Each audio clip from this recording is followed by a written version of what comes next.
What is going on, guys? It is MurderInc here, back with another Raid Shadow Legends video, and what the actual duck. Today we're going to be doing a champion spotlight video on the orc defense-based epic Dhukk the Pierced. So let's see what we have in store for today's video.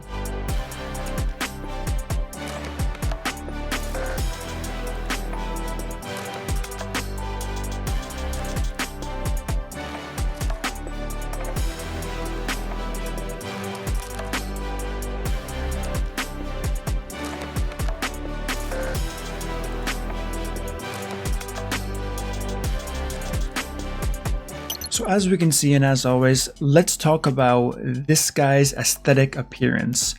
This is probably one of the coolest champions that has been released to date as far as how he looks.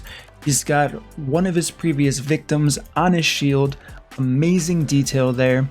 We have so many things protruding from his actual body, all of these spikes here. His weapon, probably a little bit basic, but I really can't complain that much because this guy looks absolutely awesome. So now that we've seen the champion, let's go over what his skills actually do.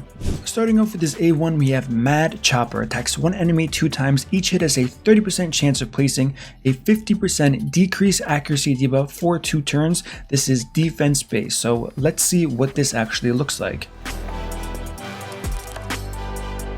Okay, pretty simple slash, nothing too special about it, but still, he looks good enough to where that really doesn't matter. Moving on to the A2, Lunatic Outburst. We have a 3-turn cooldown, attacks all enemies, has a 75% chance up to 100% chance when booked of placing a attack down for 2 turns, as well as a defense down, also on 100% chance if you decide to book this champion on each critical hit. So now let's take a look at what Lunatic Outburst actually looks like. Okay, so overall I'm definitely a fan of the purple spikes coming out of the ground. I think that's a very cool feature here. Moving on to the A3, we have Shrieking Display. This is a 4-turn cooldown, places a provoke debuff for 1 turn on the target enemy.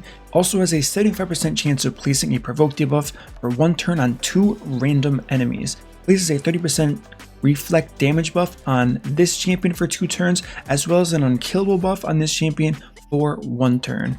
So just to get an idea on what it looks like, let's go ahead and use this. We've got the provoke, we've got reflect, and unkillable. So really strong champion, a lot of ways you can definitely use him to your advantage. Now on first glance, you could say the fact that he has unkillable, the fact that it's a 4-turn cooldown, there may be some clan boss use. Now that's definitely possible, however, it's going to be difficult to kind of group this guy into a clan boss team because of the amount of buffs on this champion, as well as the fact that he isn't void affinity. So if you did want to use this guy in a clan boss setting, it would probably only work for void. It would be very interesting to make this work on non-void affinity, since affinity is always going to generate the most amount of threat as far as where the stun actually goes. And for this to work, you would want Dhukk actually getting hit by the stun. He does have that reflect damage, which would be awesome if it can reduce his health. You would probably pair him with someone like a Roshkar the Tower in any type of speed tune, but maybe we can look forward to one of these clan boss tunings in the future if you are interested in some type of void only clan boss team and really getting the most amount of value out of Dhukk the Pierced here. Now if you aren't really interested in what he can do for you in an unkillable team, you can absolutely use this champion to your advantage with his defense down as well as attack down. Regardless, he will have that reflect damage. It's not going to do a ton of damage, but everything counts when you're in a fight like this, so even that little damage will definitely increase his value overall. The only thing to consider is he does have decreased accuracy on the A1, which is applying an additional debuff to the boss, taking away from a poison or another beneficial debuff that you could be adding to the clan boss to further improve your success. So now let's go over the gearing, how I chose to gear him for where I'm going to show you, which is predominantly going to be dungeons. Dungeons, faction wars, Doom Tower, most champions fit in this threshold, and it's the easiest place to kind of show you the value of all these champions if you do pull them and want to use them to your success. So I chose to give this guy a stun set, just to add on increased utility after figuring out that he doesn't do a ton of damage. Now if you do want to get the most damage out of this guy, Obviously, having 100% crit rate is going to be pretty much mandatory for a champion like this. It's going to be very hard to gear to use something like crit damage gloves. On top of that, you will want a defense up on your team. You're already kind of compensating a lot of additional slots on your clan boss roster to use someone like this as a pure damage dealer when he has an awesome defense down and attack down on your team already. What I decided to do was do a slight mixture of a little bit of damage, but really focusing on his debuffs and the CC capability he has. He already has a provoke. I said, why not make that provoke better and give him a chance to stun targets with his AoE ability. So really quickly looking at the stats I give him, we have 35,000 health, 4,100 defense, 225 speed, because if you do have a debuffer, you want to make sure they are going before your damage dealer, so this is definitely a safe amount of speed, depending on whatever speed your damage dealing champions actually are. We have 109 crit rate, 177 crit damage, and finally 203 accuracy. Moving on and taking a look at his base statistics, we do have 15,800 health overall, not crazy, but workable with a defense-based champion. We have 870 attack, which doesn't matter. 1,376 awesome base defense for a defense-based champion. It's pretty much the target goal you would want all of your defense-based champions to actually have. And this is definitely the higher threshold in the game, which is unfortunate to see because this is a very strong amount of defense that a lot more champions should have closer to this if they are in fact defense-based support champions. Finally, moving on to his base speed, we have 97, kind of in the middle of the threshold. Nothing crazy, definitely not poor by any means, so that's what we have there. 15 crit, which is obvious, and we do have the low threshold of critical damage as well.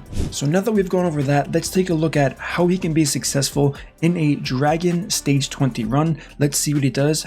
How beneficial is this stun going to be? All of these questions are definitely something you're going to want to ask yourself when you're building a team here. And like I said, if you can, try to group in a defense up champion as best you can. I'm currently using Seeker in this matchup. Now, while Seeker isn't necessarily a defense up champion, he does have that passive where if he does get crit, he's going to apply the defense up. It's not consistent, but the fact that he's also a turn meter booster and a provoker as well definitely adds a lot of benefit for me using Seeker here. And of course, we have 2 Royal Guards here to work on the dragon, and finally Aothar for the poisons on the waves as well as the dragon itself. Let's take a look at this run and see what Dhukk the Pierce can actually do for this team. First skill he's going to use is going to be this defense down and attack down. Thankfully, based on his AI, he actually does this properly. It easily could have been the provoke first, and I'm really glad to see that.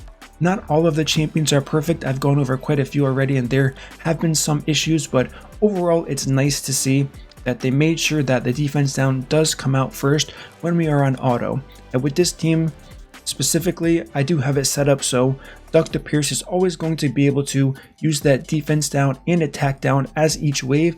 That is going to be his, I don't want to say only use, but one of his main uses in a composition like this for guaranteeing success in any type of dungeon runs. The defense down and attack down is also obviously going to help against the dragon. Instead of champions that just provide the defense down, he now has the attack down as well, alleviating some pressure off of your team for any incoming damage you're actually going to take, especially when you aren't running a reviver in your team like I am currently not here. So this is pretty much the basic setup of this team here. Nothing too crazy, yet he still has an awesome impact in a team like this, and you can compare him to someone like a Tayrel who also does a similar job to him. And this isn't really a video about comparing who's better or who's worse. This is simply showing you what Dhukk the Pierce can do, and you can then determine for your account if he's going to be a good fit or a bad fit for you going forward. So now that I've shown you this, based on the affinity, he will also work very well in Ice Golem's Peak as well as Fire Knight. Obviously, he won't be as good in Fire Knight Stage 20. However, when progressing forward and through Fire Knight, he will still be a valuable asset since some of the waves do hit rather hard when you're progressing through Fire Knight if you are familiar with the champions in these waves here. So having the benefit of the defense down as well as attack down and adding some utility with the stun set will definitely help you in maximizing your efficiency to progress as quickly and safely as possible. Now is going to come the question where we have to ask ourselves, what type of masteries should we use on someone like Dhukk the Pierced? Now, if you want to use him in Clan Boss, you're going to use a pretty standard setup here for the Clan Boss. You can go the support trait. However, if you are facing Ultra Nightmare or Nightmare and you're pretty comfortable with your accuracy, I highly recommend going down this defense tree here and doing something along these lines. The next masteries you have to pick on this 4th row here is going to be up to the player based on what they think can benefit them the most. Now, this is a build where you can have success in the Clan Boss, in Arena if you decided to use him as a debuffer, and also in Dungeons. But if you want to increase your wave clear damage in Dungeons specifically, you can elect to skip out on the defense tree here, alter the offense tree slightly, putting yourself in a better position to do more damage overall. And the build for that I would recommend personally is going to be something like Helm Smasher here, increasing the amount of accuracy you can actually do, taking Arcane Celerity to increase your turn meter every time one of those debuffs that he is going to be applying is going to be dropped. You can definitely take Evil Eye.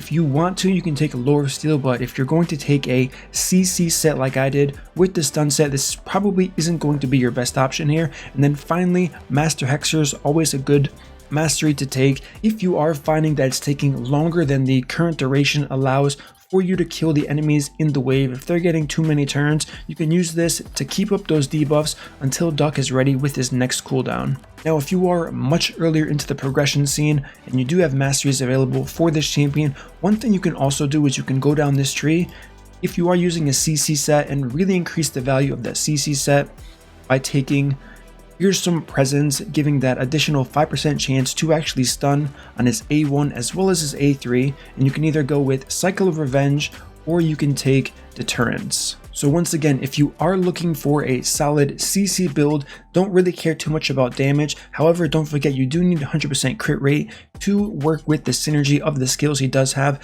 This is the tree I highly recommend you taking if you want to use him in a stun set. Alright guys, that is going to be my video today on Dhukk the Pierced. Give me your feedback. How would you compare him against someone like a Tayrel, against someone like Sargala, Stag Knight, all of these champions where they kind of do similar things? Some of their base stats are different, some of them are attack based, some of them are defense based. Give me your feedback in the comments. I'm interested to know. If you do have this champion already, where are you currently using him? All of these things I'm always interested in. When I do provide people with these champion spotlights, I want to know where you're already using it to see if I can kind of build off of that and help improve my further champion spotlight videos that will come out down the line. As always guys, if you enjoy this content, don't forget to smash that like button, subscribe, turn the notification bell so you don't miss my next video, and I will see you all in the next upload.